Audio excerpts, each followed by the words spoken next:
Je me suis fait engueuler par Guigui parce que je tirais pas cette carte.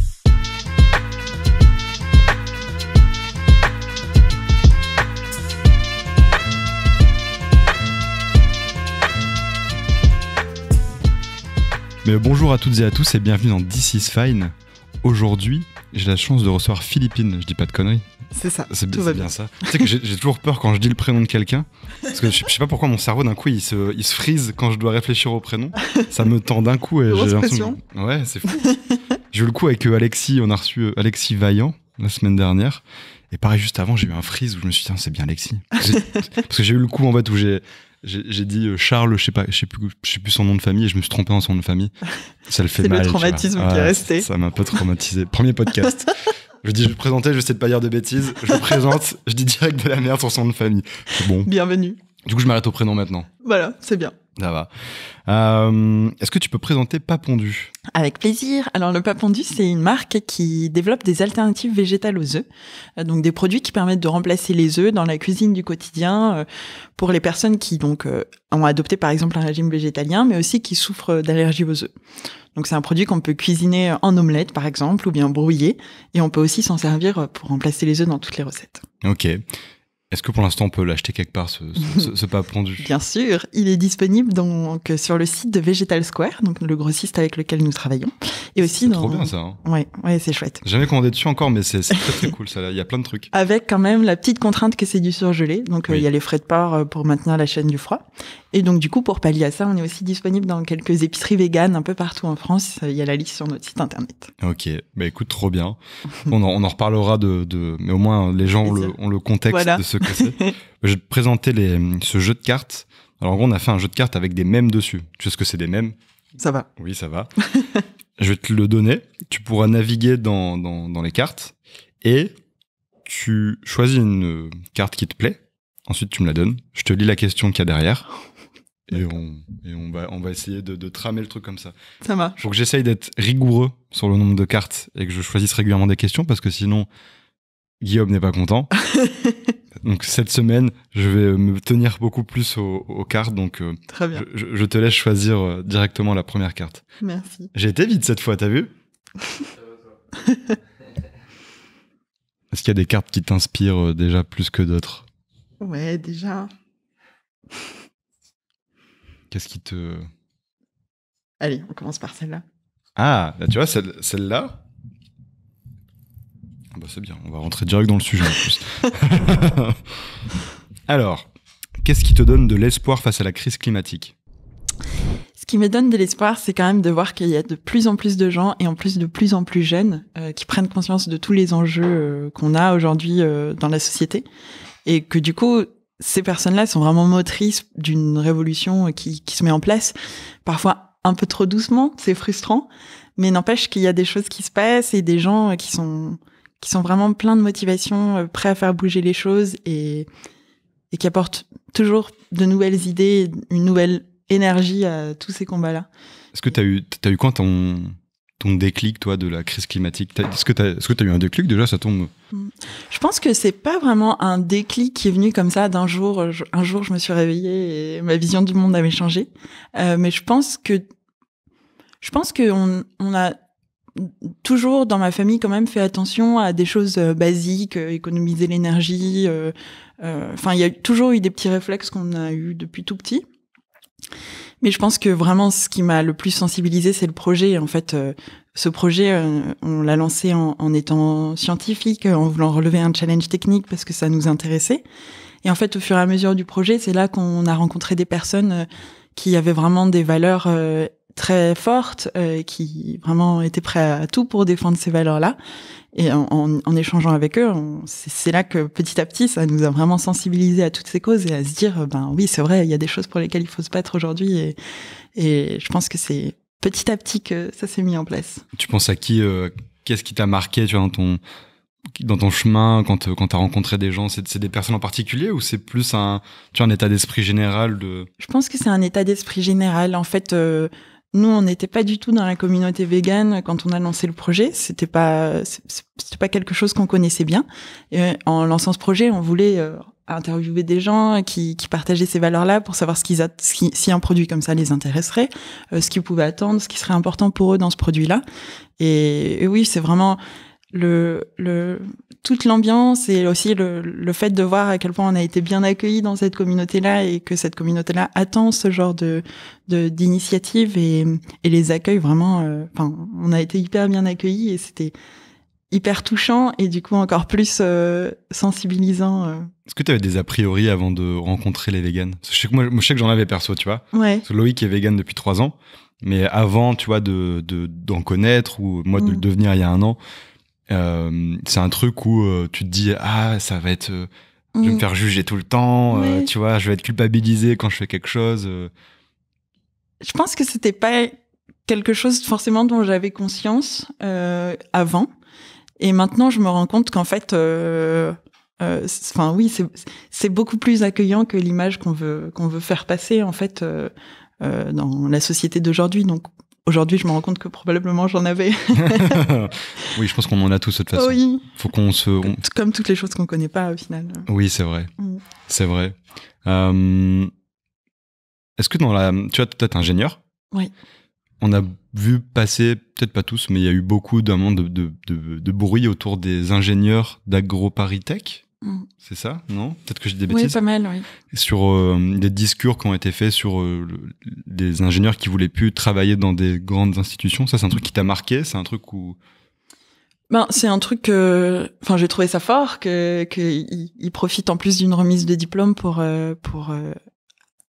faire véhiculer ce message-là. J'ai trouvé ça quand même assez courageux. Et c'est quelque chose que je pouvais quand même un peu reconnaître dans notre propre expérience. Je pense que aujourd'hui, on a de tout parmi le corps professoral, mais il y en a aussi qui ont été eux-mêmes formés à une époque où ces enjeux-là n'avaient pas vraiment de place et du coup n'ont pas aujourd'hui la possibilité de les transmettre en fait à la population qu'ils ont en face d'eux. Et pourtant, aujourd'hui, on forme les gens qui vont potentiellement changer notre avenir et c'est dommage que ce genre de problème ne soit pas vraiment évoqué dans leur formation. Ils en parlent pas dans ton cursus d'ingénieur, on t'a jamais parlé de crise climatique ou de ce genre de choses?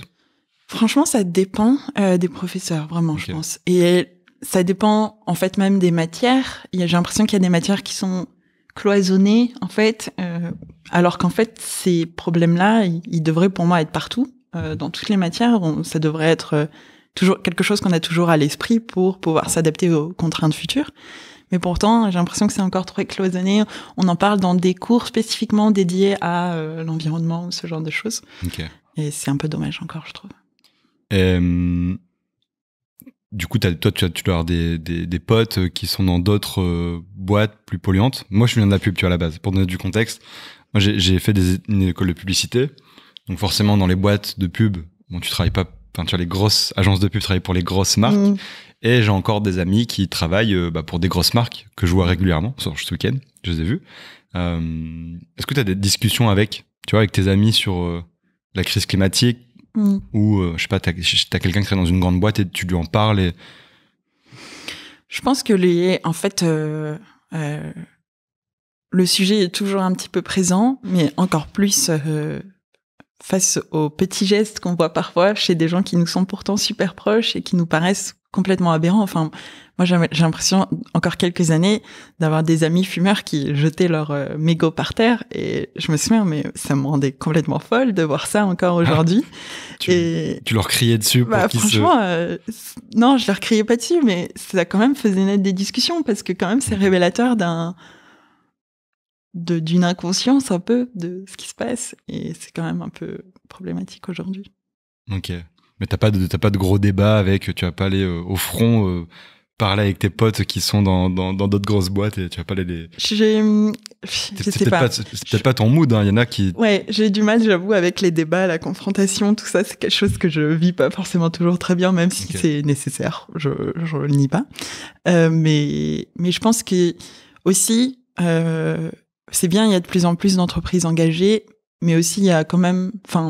je sais qu'en plus, dans la biologie, c'est parfois difficile de trouver vraiment un métier qui te plaît.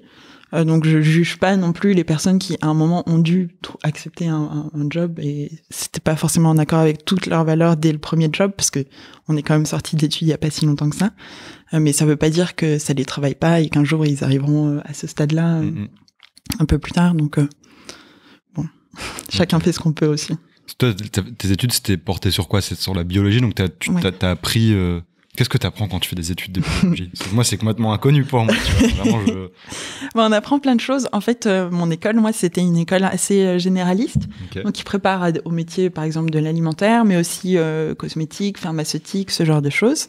Et on peut aussi choisir entre recherche et développement, production, qualité, marketing, ce genre de choses. Donc, c'est quand même super large. Et ensuite, c'est des choses... vraiment des matières à appliquer, celles qui m'ont marqué par exemple, c'est transfert de chaleur ou ces genres de choses, des choses dont je suis bien contente de plus me servir aujourd'hui. Mais voilà, vraiment hyper divers. Ok. Mais c'est ce qui t'a permis, parce que Papondu, t'as commencé avec ton associé à faire la R&D pendant tes études. Oui, on a commencé un petit peu en parallèle de nos études. À l'époque, on travaillait du coup sur un produit qui imite aussi l'œuf sur son aspect, avec un blanc et un jaune bien distincts. Alors qu'aujourd'hui, on commercialise vraiment le mélange, l'œuf battu, le mélange de blanc et de jaune. On a commencé pendant nos études, mais quand même le plus gros a été fait à la fin de nos études, quand on avait plus de temps à consacrer au projet. Donc on a commencé en effet, nous, grâce bien sûr aux connaissances qu'on a eues pendant nos études, donc soit pendant notre école d'ingé, on a aussi fait un double diplôme en chimie après, en dernière année, mais aussi on a beaucoup appris en échangeant avec les fournisseurs de matières premières, ce genre de choses qui nous ont beaucoup appris. Comment tu fais pour faire un œuf végétal? Par où tu commences, tu vois? Là, on donne le brief, tu fais quoi, tu vois? Bonne question. Le challenge, ça a été qu'en fait, il y avait rien qui existait au moment où on a commencé à travailler dessus, ou en tout cas très très peu de choses. Donc nous, on a décidé en fait de commencer par étudier un œuf de poule, essayer de comprendre un petit peu comment réagissait un œuf de poule quand, par exemple, on le cuisait, ce genre de choses, et pourquoi. Ce qui composait l'œuf de poule qui expliquait telle ou telle réaction. Et donc, on a un petit peu disséqué un œuf de poule d'un point de vue chimique, et ensuite, on a essayé de trouver les équivalents dans le domaine végétal. Par exemple, on s'est rendu compte que c'était des protéines qui permettaient la cuisson. Tiens, on va essayer de trouver des protéines dans le domaine végétal qui vont permettre de reproduire cette fonction-là. Pourquoi c'est les protéines qui permettent la cuisson? C'est peut-être trop technique, mais... En fait, sous la chaleur, il se passe plein de choses. Les protéines, tu vois, elles ont une forme en 3D. Et en fait, sous la chaleur, il peut se faire des réseaux entre différentes protéines, ce qui fait que ça se tient. Il y a des protéines qui peuvent se déplier. Donc, il y a plein de formes, en fait, plein d'impacts sur la forme qui peut arriver. Ok. Donc, la première étape, tu disséques un œuf, tu regardes comment ça se passe. Oui, exactement. Et ensuite, tu essaies de trouver des équivalents. Dans le domaine végétal, donc par exemple, à la place des protéines qu'il y a dans l'œuf, on va chercher des protéines végétales. Donc on a testé plein de protéines, de pois, de riz. On a toujours écarté quand même, par exemple, le soja, parce qu'on s'adresse aussi aux personnes qui souffrent d'allergies alimentaires. Et le soja, ça fait partie des allergènes majeurs. Mais voilà, on a testé plein de protéines jusqu'à trouver celles qui permettaient d'avoir un résultat qui ressemble le plus possible à celui d'un œuf. Ok. Parce que la raison les gens que vous ciblez avec Papondu, il y a double, t'as les gens qui sont allergiques. Ça, c'est quoi? Ça représente beaucoup de gens qui... Plus que ce qu'on pensait. En fait, c'est l'allergie alimentaire la plus courante chez les enfants. Donc, heureusement, ça passe parce que c'est une allergie qui est quand même super contraignante vu qu'il y a des œufs à peu près partout. Mais c'est quand même assez courant. On retrouve, je crois que c'est une allergie alimentaire sur 3 chez les enfants, quelque chose comme ça. Ok, donc ouais, c'est pas c'est pas un truc niche, quoi. Et est-ce que c'est comme le pollen ou ce genre de choses, que tu as de plus en plus d'allergies? Non, c'est ça? Les allergies alimentaires ont pas mal augmenté ces dernières années. Je me souviens que quand on a commencé le projet, donc ça remonte déjà à entre 2017 et 2019, il y avait un chiffre qui venait de sortir, comme quoi les allergies alimentaires avaient doublé en 5 ans. Donc c'est quand même des chiffres assez impressionnants. C'est dû à quoi l'augmentation des allergies?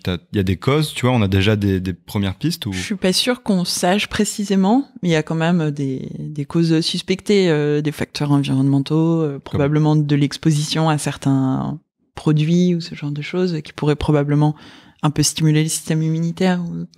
C'est quoi? C'est des pesticides? C'est des produits chimiques?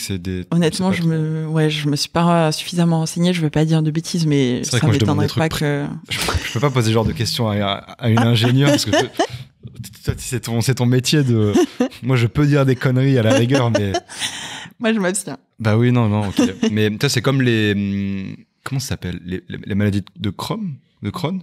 Sur les intestins. Je sais que t'as de plus en plus. Ma maman est institutrice avec des tout petits. Et du coup, elle est dans une école et dans le village, elle entend. C'est un village, du coup, il y a plein d'histoires, tu vois, qui tournent. Et t'as de plus en plus d'enfants qui développent justement des maladies intestinales ou des intolérances, des allergies. Donc c'est un peu. Ouais. Tu vises très juste parce qu'en plus j'en ai une depuis quelques années. Et c'est vrai qu'il y a pas mal de choses qui sont. En fait, on connaît pas les causes, mais c'est possible qu'il y ait des expositions à certaines choses. Je sais qu'on met en cause en ce moment des additifs aussi pas mal. Certains additifs qui pourraient déclencher ce genre de maladie. Donc, ouais. Toi, en tant qu'ingénieur, si tu devais expliquer à des moldus comme nous ce que c'est un additif, comment tu décrirais? Alors, un additif, c'est quelque chose. Enfin, déjà, les additifs, c'est vraiment une famille super large. C'est difficile, je trouve, de mettre vraiment tous les additifs dans le même panier. T'as plusieurs catégories d'additifs? C'est ça. En fait, ça regroupe par exemple les colorants, les stabilisants, les conservateurs. Enfin, il y a vraiment plein de produits qui sont regroupés sous le terme additif. Et il y en a forcément plus ou moins naturels et plus ou moins synthétiques. Dans la catégorie additifs, on retrouve des choses extraites d'algues, par exemple des carragénanes ou ce genre de choses. Et on retrouve des choses complètement synthétiques, synthétisées en laboratoire, quoi. Genre le E150D ça, c'est le colorant de Coca, c'est ça, non? Bonne question. Mais je pense que c'est... Enfin, en tout cas, le colorant dans le Coca, c'est un additif. Oui. Et ça, c'est un truc synthétique, du coup. Ça, c'est chimique. À différents degrés. Il y a vraiment en fait, tous les additifs font un code E, mais il y a des additifs quand même qui restent plus naturels que d'autres. Donc, c'est pas parce qu'il y a un code E que forcément c'est terrible, mais il y en a. Ok. C'est quoi les additifs qui sont suspectés, tu vois, justement, de rendre les gens malades, entre guillemets? T'en as déjà qui ont été détectés ou c'est encore au stade préliminaire dans les études? Je crois que c'est encore assez tôt. Y en a qui sont suspectés, dont j'ai pas les noms en tête parce que très souvent c'est des noms un petit peu barbares. Mais je crois pas qu'il y ait de lien encore prouvé de manière très formelle, ou alors si c'est le cas, ils ont déjà été interdits dans la liste d'aliments. Mais il y en a dont on sait quand même que l'impact n'est pas terrible, autant sur l'environnement que sur la santé. Ok. Et question naïve de non-ingénieur, mais il y a plein d'additifs qui ont été créés du coup. Et pourquoi les industries n'ont pas attendu d'avoir assez de données pour les mettre en place, tu vois? Parce qu'en fait, j'ai l'impression que ça se fait à retardement, du coup. De ce que tu me dis, tu vois, c'est un truc où, en fait, il y a des produits qui sont faits d'additifs, ils sont lancés, et après on regarde et on se dit, ah mince, on va l'enlever, quoi. Je pense qu'il faut pas trop être naïf. Le temps, c'est de l'argent, et tout le temps dont ils auraient eu besoin pour s'assurer qu'il n'y avait pas eu trop d'impact, c'est du temps où ils auraient pas pu vendre leurs produits. Je pense qu'aujourd'hui, malheureusement, la santé du consommateur n'est pas toujours la priorité. Notamment, j'ai l'impression pour les grands groupes, c'est quand même dommage parce que sans les consommateurs, ils iront pas très loin. Mais c'est vraiment pas systématique, c'est assez effrayant. Et là, les gens qui développent des allergies, c'est votre premier public ciblé. Ensuite, vous avez aussi les gens qui mangent plus de produits d'origine animale. Oui, exactement. Est-ce que tu as des chiffres sur l'élevage intensif? Parce qu'on en parlait avant. L'élevage, les poules ont encore une très bonne image dans la tête des gens. Alors qu'on sait, on le voit, mais un peu moins que la viande, on en parle moins, que les poules vont avoir des conditions d'élevage pas toujours très clean. C'est quoi, toi, vous êtes renseigné dessus? Oui. En fait, il y a plusieurs problèmes déjà éthiques avec l'élevage de poules. Le premier, on en parlait tout à l'heure, c'est que l'élevage intensif, il y a eu plusieurs lois qui sont passées dessus pour l'interdire, mais en fait, le résultat de ces lois-là, c'est simplement qu'on accorde aux poules quelques centimètres carrés en plus pour passer leur vie, quoi. C'est pas un changement drastique encore, en tout cas pas partout, et c'est quand même assez déplorable. Et le deuxième gros sujet, c'est aussi le sujet de la productivité qu'on applique aux poules. Et en fait, du coup, d'une part, il y a tout le broyage des poussins mâles ou ce genre de choses qu'on fait toujours parce qu'on sait qu'ils donneront pas d'œufs. Et d'autre part, au-delà d'un certain âge, on considère que les poules ne donnent plus assez, même si elles continuent à faire des œufs. Et du coup, on s'en débarrasse aussi à ce niveau-là. Donc, il y a quand même encore des problèmes éthiques, même avec les poules qui sont élevées dans de meilleures conditions. Parce que dans tous les cas, peu importe les conditions de vie quand elles commencent à pondre, la sélection des mâles et des femelles et le broyage des poussins, c'est encore effectif, peu importe la catégorie d'œufs, plein air ou... Oui, alors il y a des choses quand même qui se développent, notamment du sexage dans l'œuf. Comme avait fait l'œuf qui tue pas la poule. Alors l'œuf qui tue pas la poule, je crois qu'en plus, je sais plus s'ils faisaient le sexage, mais je crois que oui, en effet. Et en plus, surtout leur valeur, c'est qu'ils tuaient pas la poule une fois que justement la productivité baissait. Il y avait des maisons de retraite de poules pour éviter ça, et c'était génial, ouais. Ok. Donc ça c'est un des problèmes. Et est-ce qu'avec tout ce qu'on produit en termes de bouffe où il y a de l'œuf dedans, si demain par exemple t'as des gens, il y a des lois, des députés qui commencent à vouloir interdire l'élevage intensif, mais si demain on claque des doigts dans un monde imaginaire, l'élevage intensif disparaît, on peut pas continuer à produire autant de choses avec l'œuf. Donc c'est peut-être là que vous intervenez aussi. Ouais, c'est vrai que l'œuf c'est quand même un produit chouchou dans la consommation des Français. Je crois qu'on est à 217 œufs par an par personne. Ah ouais. Donc ça reste quand même assez important. Après, si on enlève tous les élevages intensifs et qu'on fait rien derrière, c'est sûr qu'à mon avis il y aura un problème. Après, ça peut être aussi aider à déjà appliquer de meilleures conditions de vie, favoriser le sexage dans l'œuf pour éviter le broyage, ce genre de choses. Ce serait déjà un premier pas quand même. Et ensuite, oui, le marché des substituts aux œufs, ça se développe beaucoup ces derniers temps et ça offre aussi une autre solution. Ok. Eh ben écoute, très intéressant. Je vais te laisser tirer une deuxième carte. Je commence par l'autre côté cette fois. Est-ce que tu as d'autres cartes qui t'ont inspiré tout à l'heure quand tu étais en train de les choisir? Allez, on part sur celle-là. Parce que quand même, elle est trop mignonne. Oui, c'est vrai. Est-ce que quelqu'un l'a déjà tiré cette carte? Tu vois, Ah, bah écoute, bonne question. C'est quoi la dernière news écologique qui t'a donné envie de partir en courant? Est-ce qu'il y a un truc que t'as vu où tu t'es dit, oh là là, j'ai envie de disparaître de ce monde? Probablement, mais là, forcément, il n'y en a aucune qui me vient en tête. Mais malheureusement, c'est quand même assez régulier. Ouais. Ce genre de choses. Moi, ce week-end, j'ai vu un slider sur Instagram où dessus, t'avais la carte de la sécheresse, où il n'y a pas plu depuis 28 jours. T'avais plein de news qui s'accumulaient. Tu te dis, là, c'est un peu gros, quoi. Je crois que la dernière chose qui m'a vraiment marqué, c'est c'était suite, je crois, à cet été, le fait qu'on ait eu tous ces phénomènes météorologiques extrêmes, que ce soit la sécheresse, il y a eu des inondations, des incendies, etc. Et je me souviens que j'étais tombée sur une étude de climatologue, quelque chose comme ça, qui en fait disait que tous ces phénomènes extrêmes-là, ils les avaient pas prévus avant 50 ans. Et en fait, de voir qu'ils arrivent aujourd'hui, alors qu'on les avait prévus pour bien plus tard et que déjà les estimations étaient très inquiétantes. Là, de se dire qu'en fait, c'est probablement pire, c'était quand même un peu déprimant.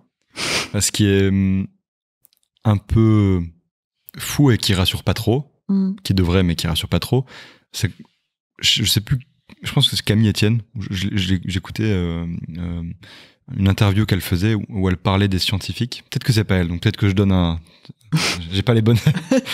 Peut-être que c'est pas la bonne source, mais en tout cas, quelqu'un qui parle d'écologie disait que, voilà, ça c'est la vraie source. Ça me va. Mais que les scientifiques, globalement, quand ils faisaient leur étude sur le climat, ils étaient très précautionneux dans ce qu'ils donnaient. Parce que c'était des scientifiques, quoi. Donc c'est pas des gens qui donnent des infos au hasard comme moi. Donc ils allaient donner des chiffres, ils allaient toujours être plus prouvés et du coup être beaucoup plus apaisés. Là où en fait, effectivement, comme tu dis, il y a eu beaucoup d'épisodes météorologiques qui sont arrivés et que les scientifiques avaient l'intuition mais sur le papier, c'est pas des choses qui vont être marquées parce que... Ouais, parce qu'on n'a pas les capacités de tout prouver encore. C'est ce que tu dis avec les additifs. Il y a des intuitions, mais tu t'avances pas parce qu'il n'y a pas encore de trucs... Oui, c'est ça. Donc, ouais, c'est assez complexe. Mais tu vois, moi, je trouve ça assez complexe, mais d'un côté, je me dis qu'heureusement, genre nous, en tant qu'adultes, maintenant, on peut faire quelque chose là maintenant. C'est sûr. Vois. Franchement, on a quand même la chance d'avoir accès à tellement d'informations qui nous permettent de construire notre propre réflexion et du coup nos propres engagements. Et ça, c'est vraiment une chance que notre génération a et il faut pas la gâcher. T'aurais aimé avoir 10 ans aujourd'hui? Bonne question. Franchement, je pense que ça doit être quand même super angoissant. Hein. Je sais pas si à 10 ans, on a déjà conscience de tout ce qui se passe, mais ouais, non, ça doit être difficile. Bah, à mon avis, oui, en plus. Enfin, ça doit dépendre de plein de facteurs, mais même à l'école, tu dois entendre les adultes, tu dois... Ouais, c'est vrai. Tu vois, donc ça doit quand même être assez... tu dois comprendre que quelque chose va pas. C'est comme nous, quand on était petits, je sais pas, qu'il y a eu... je sais pas, moi, je me rappelle de quel gros événement. Je sais pas, le 11 septembre. Je comprenais pas trop ce qui se passait, mais tu comprenais qu'après, les mois qui suivaient, l'ambiance était un peu bizarre, tu vois, dans les discussions. Et tu sentais qu'il y avait une espèce de climat, un peu de peur, quoi, tu vois. Et est-ce que c'est comme ça? Ce serait marrant d'interroger les enfants sur ça, sur leur rapport en ce moment, tu vois. C'est vrai. Comment vous voyez les adultes, vous, maintenant, en tant qu'enfant? Mais c'est vrai que je pense que, en plus, enfin, je pense qu'on a déjà tous eu l'impression, en tant qu'enfant, d'avoir conscience de beaucoup plus de choses que ce que les adultes, enfin, ce dont les adultes pensaient qu'on avait conscience. Donc, ça me pourrait être vraiment intéressant de savoir jusqu'où leur réflexion va. Tu voulais faire quoi quand t'étais petite, toi? Tu voulais faire des œufs végétaux à 10 ans? Non, c'était pas vraiment dans mes plans. Je pense que j'aurais beaucoup aimé travailler avec des chevaux. J'ai toujours beaucoup aimé. Je sais pas trop ce que j'aurais fait, honnêtement. Ok. Mais dans cet environnement-là, ouais. Ok. Ouais. J'ai pas d'idée plus précise que ça. Non. Et c'était pourquoi les chevaux? Genre, t'en faisais quand t'étais petite? Genre, c'est un truc qui te passionne encore? Ou t'es en... Ben, j'en faisais pas en tant que petite. Mais je sais pas, il y avait je pense que toutes les petites filles admirent un peu les chevaux. Oui, c'est vrai que t'as un truc... Mais c'est un contact particulier. Je trouve que... Enfin, je sais pas, je trouve que j'ai toujours trouvé que il y avait une relation qui pouvait se tisser facilement entre un humain et un cheval. Et voir... en fait, différents caractères. Enfin, je sais pas, il y avait quelque chose qui m'intéressait là-dedans. Probablement un peu de psychologie, mais... Là, c'est intéressant. Bah, tu vois, dans Animal de Cyril Dion, il y a un moment, il y a un passage sur un éleveur de bovins qui est dans la montagne et qui donne des noms à chacune de ses vaches et qui les reconnaît grâce à leur comportement, si tu vois. Ah oui. Il y a chacune a sa personnalité. Oui. D'ailleurs, c'est aussi triste parce que quand les petits, coup, lui demandent, du coup, ça te fait quoi qu'ils partent à l'abattoir? Le mec pleure, tu vois. Oh non. Parce qu'il dit, bah ouais. Il s'attache, quoi. Bah ouais, il dit que c'est son paradoxe, il adore ces animaux, mais c'est le système qui fait qu'il doit les vendre, donc... Ouais, ça doit être dur. Je te donne ce jeu de cartes.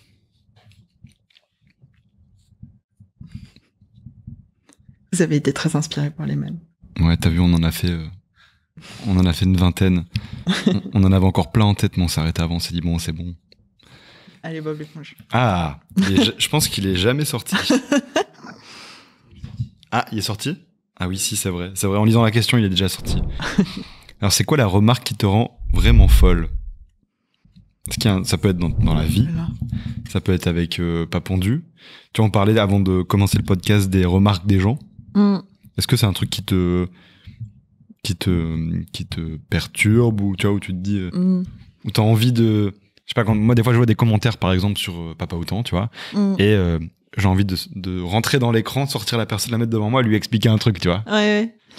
Bah, moi, en fait, ce qui me rend folle, mais nous, pour le coup, on les lit plus trop, les commentaires, parce que ça nous a rendu très folles. Mais ce qui me rend, en fait, ce qui me rend folle, c'est même pas un commentaire, c'est le fait que les gens, déjà, commentent avant même d'avoir lu, en fait. C'est ça qui est dommage. Et les titres d'articles, aujourd'hui, sont formulés de façon à susciter ces réactions-là, en fait. Et du coup, ça loupe pas. Il y a tout un tas de commentaires qui sont hyper frustrants parce que on sait que c'est pas vrai et que s'ils avaient lu l'article, ils sauraient aussi que c'est pas vrai.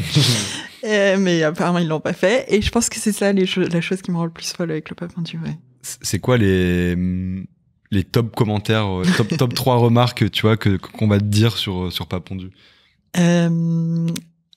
Que c'est très chimique, que c'est probablement OGM, ce genre de choses, alors que on a vraiment fait attention dans la sélection des ingrédients, ce genre de choses. Qu'est-ce qu'on a d'autre? Top 3 ouais, des gens qui nous demandent si ça se mange. Et c'est quand même super frustrant. Mais ce genre de choses, ouais. Et quand ils te disent que c'est chimique, c'est quoi? Quand tu fabriques un pape pendu ou même les ingrédients, c'est quoi la liste, tu as des ingrédients Alors là, pour le pape pendu battu, on a 7 ingrédients, qui comprennent de l'eau, de l'huile et du sel. On utilise une source de protéines qui est une protéine de févrole, donc la famille de la fève, une légumineuse. On a un additif qui est une fibre végétale qui s'appelle la méthylcellulose, donc qui a un nom un petit peu barbare, mais qui est pas mauvaise ni pour la santé ni pour l'environnement, qu'on aimerait quand même, si possible, changer un jour. Et on a un concentré de carottes et de potiron pour la couleur et un arôme naturel pour apporter un petit goût d'œuf.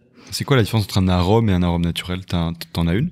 Alors, c'est principalement sur le procédé en fait de fabrication et aussi, la réglementation autour des arômes est super compliquée. Mais je crois qu'il y a d'une part les matières premières qui sont utilisées pour faire cet arôme et d'autre part du coup le procédé de fabrication. Ok. Donc c'est des matières bio dans le naturel? Pas nécessairement bio, mais en tout cas sans, il me semble, étape de grosse synthèse quoi. Ok. À vérifier, mais la scientifique en moi se dit vraiment. On pourra vérifier si tu veux ces trucs-là. Genre si t'as des doutes dans ce genre de choses, on pourra mettre des infos. Voilà. On pourra mettre des petits disclaimers. Attention, cette info n'est pas vérifiée. Ok. Donc il y a pas d'autre chose qui te rend folle quand on te parle de pape pendu. Il y a un truc qui m'a rendu folle, mais alors ça c'est un débat à part entière. Je pense que j'ai même pas fini de débattre avec moi-même, mais aussi récemment, il y a quand même eu, ça n'a pas trop de lien avec le pape pendu, mais il y a aussi eu, tu sais, l'étude qui est faite toute l'année par le gouvernement sur le barème du sexisme aussi. Ah, oui. Tout autre débat, mais... Non, mais c'est un débat aussi très, très intéressant et important. Mais ce qui m'a rendu folle, c'est de se rendre compte qu'en fait, certains chiffres s'aggravaient, et en plus, dans une catégorie de population plus jeune que nous, quoi. Qu'on pourrait croire sensibilisée à tout un tas de choses. Et en fait, pas tant que ça, apparemment. Bon, en tout cas, pas le cas de tout le monde. T'as des engagements féministes. Est-ce on peut te qualifier de féministe? Mais après. Pour moi, en fait, je pense que. En fait, j'ai l'impression. Alors, c'est peut-être ça aussi extrême, mais j'ai l'impression que le mot féministe devrait même pas exister. En fait, pour moi, tous les gens normaux sont féministes. Il y a juste les féministes et les gens normaux et les gens qui ont un problème, quoi. Oui, je suis d'accord. Mais c'est comme moi, quand on me traite d'écolo, je suis en mode, bon, bah. C'est quand même la moindre des choses. J'essaie juste de faire de mon mieux, en fait. Ouais, c'est ça, exactement. Donc, c'est quelque chose, forcément, qui nous touche, qu'on n'a pas la chance d'avoir trop senti, en tout cas avec la création d'entreprise depuis le début. C'est une question qui revient souvent, mais on n'a pas l'impression d'en avoir souffert du tout. Il paraît que l'étape plus compliquée, c'est l'étape des levées de fonds, parce que le milieu financier est toujours un petit peu... Je veux dire, est-ce que vous avez levé? Parce que du coup, si oui, c'est quoi le... Pas encore, mais on a des retours de start-up montées par des femmes qui ont levé et c'est assez affolant, ouais. Après, il y a des fonds aussi, parce qu'il faut le dire pour les gens qui nous écoutent, souvent les fonds d'investissement sont dirigés par des hommes, un peu blancs, majoritairement. C'est clair. Qui investissent dans des hommes majoritairement blancs. Ouais. Donc c'est un truc qui se répète un peu. Et c'est vrai qu'il y a des problèmes, beaucoup de problèmes d'inclusivité dans l'investissement, que ce soit sur les personnes racisées, sur les femmes. Donc c'est plus difficile pour une femme de lever de l'argent. Mais il y a un autre des fonds qui sont arrivés où c'est des femmes qui investissent du coup dans des femmes. C'est sûr. Et même les investisseurs hommes, il y en a qui sont t'en as qui sont cool quand même. Oui, voilà, c'est ça. On va pas tous les mettre dans le même panier, mais une grosse majorité. Enfin, c'est l'état d'esprit général, mais ça évolue petit à petit. Je pense que le milieu financier est pas le milieu le plus progressiste sur ce genre de sujet. Ça le devient de plus en plus, mais. C'est comme sur l'écologie. Nous, quand on a levé de l'argent avec Papa Autant, bon, on a un discours qui est assez radical, mais on est radical parce que dans l'agroalimentaire, il faut aussi un peu ça se justifie, arriver avec des choses un peu nouvelles parce que ça fait 60 ans que ça n'a pas bougé. Donc, effectivement, il y a des fonds d'investissement qui vont avoir un peu peur. Alors qu'ils devraient avoir peur plutôt de ce dans quoi ils investissent depuis 60 ans, mais bon. C'est sûr. Mais à la fois, c'est chouette, je trouve, de voir si facilement les personnes qui partagent pas tes valeurs, parce que c'est quand même des personnes que tu fais rentrer dans ton entreprise, et c'est quand même problématique quand vous êtes si différents sur des valeurs qui font vraiment le cœur de ton entreprise, quoi. Ouais, clairement. C'est vrai qu'on a quand même eu la chance aussi d'avoir la communauté qui investit dans notre boîte, tu vois.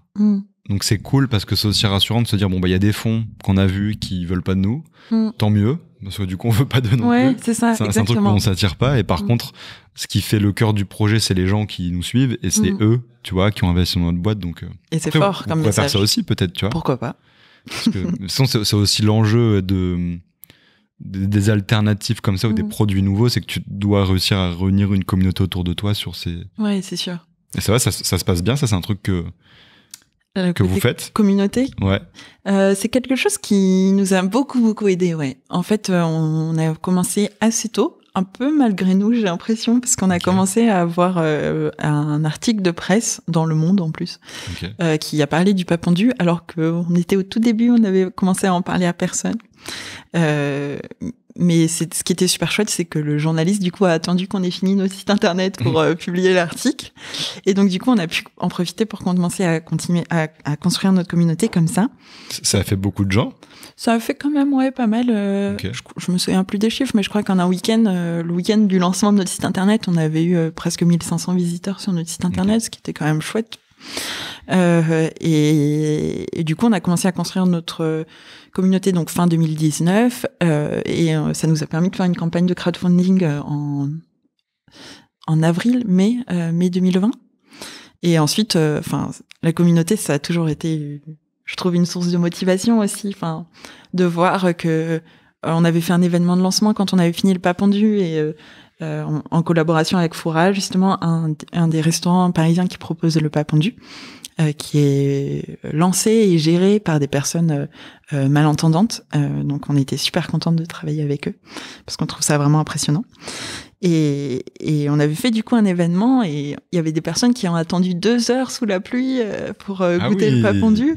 Et franchement, on est ressorti de cette journée-là, mais tellement regonflé à bloc pour les futurs challenges qu'on allait avoir. Et vraiment, je pense que vous l'avez vécu aussi, mais l'aventure entrepreneuriale, c'est des hauts et des bas, tout le monde le dit. Ah oui, il faut s'accrocher. Oui, c'est clair. Montagne russe émotionnelle. Et dans les moments de bas, savoir qu'il y a une communauté qui te soutient et pour laquelle tu fais tout ça, c'est hyper précieux. C'est quoi, toi, ce qui te motive au quotidien avec Pas Pondu? Ce qui me motive au quotidien, c'est d'offrir une solution. Vraiment, moi, je pense que j'ai je donne beaucoup de prix à l'indépendance et pouvoir offrir cette indépendance-là à des gens, que ce soit des gens qui ont des valeurs éco-responsables ou même des gens qui souffrent d'allergies, pouvoir leur permettre de retrouver une alimentation simple, complète au quotidien. Ça, c'est vraiment quelque chose qui me motive. Ok. Mais écoute, nous allons tirer une nouvelle carte. Encore combien de cartes, Guigui? Tu vas en faire 1, 2. Ok. 1 ou 2, ça dépend comment tu le sens. Ok, oui, très bien. Ça va, t'as encore de l'inspi sur les cartes. Ouais. Ça va, ça devrait aller. Il faut que je meuble un peu quand tu tires des cartes parce que c'est aussi en audio. Du coup, oui, c'est vrai. Sinon les gens se disent... Donc il faut que je me dépêche. Non, t'inquiète pas, regarde, je peux parler et rien dire. C'est quelque chose que je peux faire. Je dis des trucs, mais sans dire des trucs. Pendant que tu choisis. Je prends les petits chiens en attendant. Alors, c'est quoi la force et la plus grande faiblesse de ta marque? On peut commencer par la faiblesse et après par la force, ou comme tu veux. C'est même difficile de choisir qu'une seule faiblesse, parce que forcément on en a plusieurs. Mais je pense que celle qui me vient à l'esprit en premier, qui pourrait en fait être aussi une force, celle dont on parlait tout à l'heure, le fait qu'on ait lancé notre entreprise en étant 2 ingénieurs et que quand on a commencé, on comprenait clairement rien au langage entrepreneurial. Je me souviens de fois où on entendait parler de prospects, de choper des leads ou ce genre de choses, et on se regardait avec mon associé, l'air complètement désespéré, en se disant mais on est arrivé où là? Et je pense que c'était quand même une faiblesse parce c'est un marché qui a bougé très vite, celui des alternatives aux œufs. Et il y a tout un tas de choses qu'on aurait pu faire beaucoup plus vite que ce qu'on a fait si on avait eu plus de base dans l'entrepreneuriat. Après, c'est aussi du coup une vision des choses différente de ce qui se fait aujourd'hui, donc qui peut être une force. Et c'est aussi le temps dont on avait besoin pour prendre nos marques dans ce milieu-là. Donc à la fois, pas de regret, je suis assez en paix avec cette faiblesse. Okay. Puis après, tant que t'arrives à t'entourer aussi de... Oui, voilà. C'est bien aussi de voir les domaines dans lesquels c'est plus compliqué, comme ça. C'est ça. C'est vrai que le pire, c'est le déni dans ce genre de truc. Voilà. Non, c'est bon, tout va bien. Je gère. Oui. Mais on peut pas le gérer partout. Et ouais, tant qu'on est lucide et qu'on sait s'entourer, on s'en sort. Donc ça, c'est la force et la faiblesse. T'en as d'autres? Est-ce que le nombre d'ingrédients, c'est une force dans le produit? Ouais, pour notre produit, c'est clairement une force. Vraiment, l'impact, la liste d'ingrédients et l'impact que ces ingrédients pourraient avoir sur l'environnement et sur la santé des consommateurs, ça a vraiment été notre priorité ultime pour nous dans le développement du produit. Et aujourd'hui, du coup, oui, on a un produit qui a 7 ingrédients, contrairement à la concurrence qui est souvent aux alentours de 15, avec de nombreux additifs au nom bien plus barbares que ceux qu'on a nous. Et 15 ingrédients, ça commence à faire un peu peur. Ouais. Déjà, l'œuf a une bonne image, mais en plus, tu mets 15 ingrédients pour le remplacer. C'est ça. Tu peux te dire rapidement, à quoi bon passer d'un truc... Exactement. Donc là, on a pu avoir un produit avec ces 7 ingrédients-là, qui en plus a des valeurs nutritionnelles qui sont hyper intéressantes. Par exemple, on a un apport en protéines qui se rapproche quand même de l'apport de l'œuf. On sait que c'est intéressant pour les gens qui consomment des œufs. On a un apport en fibres. C'est quoi une protéine, un œuf et un pas pondu? L'œuf, c'est aux alentours de 13 grammes pour 100 grammes d'œuf, alors que le pas pondu, on est aux alentours de 10 grammes, un petit peu moins de 10 grammes. Okay. Il y a combien de grammes dans un œuf? Un œuf, c'est environ 50 grammes. Ok. Ouais. Donc, c'est quand même des forces du produit. Ouais. En plus d'être un produit bon quand même, parce que c'est important dans l'alimentaire. Oui. Surtout que oui, c'est même si c'est pratique, si c'est pas bon, les gens n'achèteront pas quand même sur le long terme. Ou alors ils achèteront qu'une fois. Mais c'est fou ça, quand tu regardes quand même le marché des alternatives végétales, tu reviens 5 ans en arrière, c'était... c'est impressionnant. Il n'y avait pas grand-chose, tu vois. Et plus les années passent, et plus on est en train de monter dans des niveaux d'ingénierie, tu vois, alimentaire, qui fait que on va arriver peut-être dans 5 ans à avoir des produits végétaux qui seront... plus intéressant nutritionnellement parlant. C'est sûr. Et en termes de coût aussi. Donc dans 5 ans, 10 ans, je sais pas. Moi je dis des chiffres au hasard. Je vous donne des chiffres. On aura quand même un ratio intéressant entre les deux. C'est ça. C'est en tout cas, je trouve tout l'espoir qu'on peut mettre dans les alternatives végétales, c'est arriver au moment où ce sera plus intéressant financièrement, mais aussi avec des listes d'ingrédients qui se seront vachement raccourcies, des valeurs nutritionnelles intéressantes. Nous, on a quand même l'avantage d'avoir accès à ce qu'il y a à l'intérieur de la coquille, quoi. Donc, on peut faire des choses hyper intéressantes, oui. Est-ce que vous avez des enjeux, j'imagine que oui, sur le passage à l'échelle? Wow, j'ai pas réussi à articuler. Le scale, comme disent les Anglais dans les startups, même les Français dans les startups. Ouais, c'est clair. Oui, il y a pas mal d'enjeux sur le premier produit là, donc le pas pondu battu qui remplace le mélange de blanc et de jaune. Il y a déjà quelques enjeux, notamment un gros enjeu qui est la chaîne du froid, vu que là actuellement on est sur du surgelé. C'est quelque chose sur lequel on travaille. On aimerait bien se priver du surgelé, déjà pour l'impact environnemental, mais aussi parce que quand même d'un point de vue praticité, c'est pas le top. Mais là où on aura le plus d'enjeux sur le passage à l'échelle, c'est quand on a toujours le projet de lancer un produit avec un jaune et un blanc. Okay. Et là, le passage à l'échelle sera beaucoup plus compliqué. Pour expliquer aux gens, qu'est-ce que c'est de passer à l'échelle? Ça consiste en quoi? C'est de passer à de petits volumes de production à des plus gros volumes. Donc, d'arriver, par exemple, dans une usine où beaucoup plus de papendus seront produits par jour, et du coup, avec tout un tas de nouveaux challenges, quoi. Parce que parce que ça n'existe pas une usine à papendus. Enfin, faut la créer. Donc, faut créer la chaîne de fabrication, enfin l'usine pour le fabriquer. Donc ça aussi, c'est comme j'avais regardé, je pense, un docu sur Beyond Meat quand ils ont dû passer de juste de petite échelle à grande échelle et qu'ils ont fait les grandes usines de Beyond Meat. Ouais. Et ça, c'est impressionnant. Vous aurez un jour, je croise les doigts pour vous, mais ce genre de challenge, ça, c'est un truc en tant qu'ingénieur où vous êtes formé à ça aussi, ou c'est un petit peu. Après, je pense qu'on est formé à faire ce genre de choses dans un cadre déjà existant. Et c'est ça la difficulté, c'est que quand on est entrepreneur, c'est à nous de construire plus ou moins le cadre, même si on est aidé, accompagné. Mais après, c'est des choses qui, moi, personnellement, m'intéressent vachement. En fait, c'est toutes les problématiques techniques qui m'ont donné envie de faire ces études-là. Donc, j'ai hâte de les retrouver quand le sujet viendra sur la table. Okay. C'est vrai que ça va être ultra intéressant de voir. Nous, on l'a vu, c'est tout petit, mais c'était avec les SAT. Quand on achète une machine, c'est trop intéressant de voir comment ça fonctionne. Tu vois. Mon papa est électricien et il est dans la cuisine centrale de Lille. Et il s'occupe, lui, de réparer toutes les machines. Donc, lui, il m'a fait faire un tour de là où il travaille. Et c'est impressionnant, le nombre de machines, le nombre de trucs. Ah oui.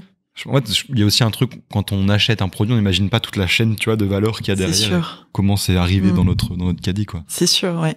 Il y a tout un travail en amont colossal. On se prend une dernière carte. Allez. Je t'offre. Merci. Le meubleur, le retour, c'est moi-même. Ça va t'inspirer, t'as encore des cartes. Ça devrait se trouver. C'est vrai, ça te plaît ce petit format où tu dois tirer des petites cartes? Ouais. On a essayé. Allez, je prends le petit clown. Oh, jamais eu celle-là. On n'a jamais eu. Trop bien. J'en aime bien celle-là. Alors, parle-nous de la pire campagne de greenwashing que tu aies vue. Ben, moi, le sujet qui me vient toujours en premier en tête, là, c'est les banques. Ok. Pourquoi? Pour expliquer aux gens... Les banques qui te disent qui se vantent sur d'énormes publicités qu'elles ont, je sais pas combien de millions d'euros placés sur des énergies vertes, tout ce genre de choses, pour qu'en fait se rendre compte que ce sont des milliards qui sont placés ailleurs sur des choses, assez effrayantes, ouais. C'est quoi ces choses effrayantes? C'est les énergies fossiles, c'est par exemple, dans Total, dans ces grands groupes. Par exemple, oui. Et ça, je suis hyper intéressée de toutes les initiatives qui se lancent aussi là-dedans et de la prise de conscience qu'en fait, quand on a beau être vegan, ne pas prendre l'avion, faire tous les efforts que l'on veut, si on a 1 000 € sur un livret A sur... BNP Paribas. Ouais, je pensais à eux, je me disais, est-ce que j'ai le droit de le dire? Par exemple. En fait... Tu peux lancer des noms ici, tu peux... Sauf si t'as pas envie d'en lancer, mais moi je peux lancer pour toi si tu veux. Parfait, travail d'équipe. Mais ouais, en fait, tous tes efforts sont foutus, quoi. Et c'est... Parce que pour donner un peu de contexte, BNP Paribas, c'est une des banques françaises qui est en train de plus financer des projets écocidaires, qui sont en train de complètement sacrifier notre avenir, comme le projet ICOP en Ouganda, qui est un énorme pipeline qui va émettre du CO2 comme on devrait pas en émettre si on veut rester dans nos objectifs climat. Donc j'explique si on a. Juste pour le contexte. Pour un peu de contexte, c'est un peu gros, quoi. Oui, voilà, c'est ça. C'est un peu gros. C'est tellement gros qu'on n'en entend pas beaucoup parler, c'est bizarre. Ouais, c'est marrant parce que tu vois, ce week-end, j'étais avec des amis dans la pub et j'ai eu une discussion assez longue avec un pote qui en ce moment travaille pour Total, tu vois. Et moi ça me rend fou parce que je sais que ce gars-là il est super doué, qui a un vrai talent, et son talent il est juste employé pour faire du greenwashing pour Total, tu vois. Et ouais, c'est assez effrayant parce que tu te rends compte aussi que les BNP, les Total et compagnie, c'est des marques qui arrivent à se payer des têtes, quoi, tu vois. C'est sûr. C'est sûr, c'est quand même ils ont un confort en tant que grand groupe qui peut attirer, c'est sûr. Est-ce que t'as changé de banque, du coup? Et ben, figure-toi que je suis en plein dedans. Je me renseigne là, et je me suis pas mal renseignée sur les banques en ligne, mais aujourd'hui, il y en a beaucoup en fait qui sont backées par les top pollueuses aussi, donc bon, ça sert à rien. Après, il y a des choses comme Green God, tout ça là, qui se lancent, et c'est super chouette. Donc pourquoi pas. Ok. La suite au prochain épisode. Un feedback sur mon changement de banque. Je suis passé chez Green God, mais j'ai pas pu encaisser un chèque de mon ancienne banque. Du coup, là, je suis en train de passer au crédit coopératif, et c'est très cool. J'ai eu ma conseillère au téléphone. Franchement, très cool, intéressant. Donc, je recommande le crédit coopératif. Merci pour le feedback.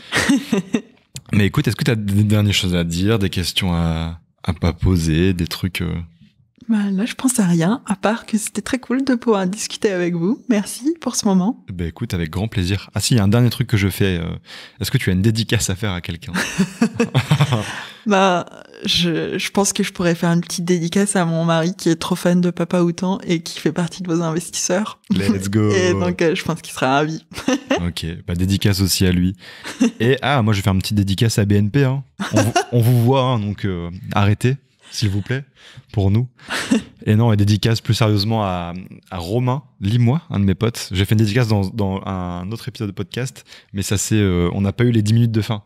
Donc je refais la dédicace. Merci Romain. On a eu une discussion la semaine dernière qui était très cool, donc je te remercie. Et je sais qu'il va voir ce podcast, donc trop bien. Écoute, merci d'être venu, c'était trop cool. Et merci à vous de m'avoir accueilli, c'était très chouette. Et nous, on se donne rendez-vous, je regarde où là-bas. On se donne rendez-vous bientôt pour un nouvel épisode.